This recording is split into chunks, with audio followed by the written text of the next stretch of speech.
बिस्मिल्लाहिर्रहमानिर्रहीम। सब दोस्तों को मेरी तरफ से बहुत बहुत अस्सलाम वालेकुम।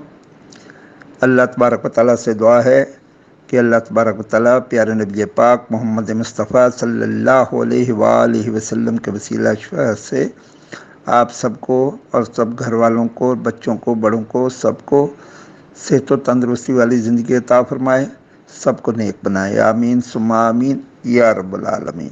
तो आज मुअज़्ज़ज़ दोस्तों, मैं आपसे चाँद की गर्दिश के बारे में बात करना चाहता हूँ।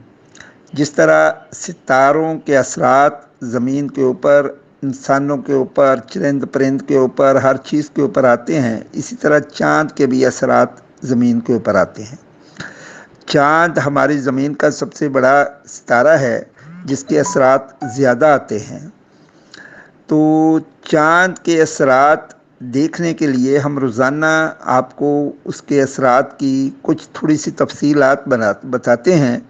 उम्मीद है आप उनसे मुस्तफ़ीद होंगे। और चाँद को चूँकि अल्लाह तबारक व तआला ने कुरान पाक में नूर फरमाया है और सूरज को रोशनी के लिए फरमाया है, तो इस सिलसिले में आज 22 तारीख़ है, 22 सितंबर 2021 बरोज़ बुध। तो आज तजारत पेशा अफराद जो भी हैं उनके लिए काफ़ी अच्छा दिन है, वो अपने काम करें। और जिन लोगों ने कोई मुआहदा वगैरह लिखना है, कोई वो पहले कोई मशवरा करें और फिर उस हिसाब से जो है ना वो लिखें।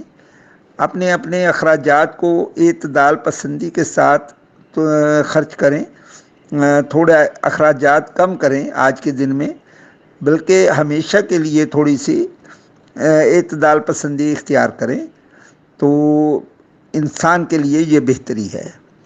बैंक, इंश्योरेंस और लॉटरी, बॉन्ड वगैरह के कारोबार में आज काफ़ी फ़ायदा होगा। छोटे सफ़र करना भी आपके लिए बहुत ही अच्छे रहेंगे और ज़राअत के काम भी आपके लिए बहुत अच्छे रहेंगे।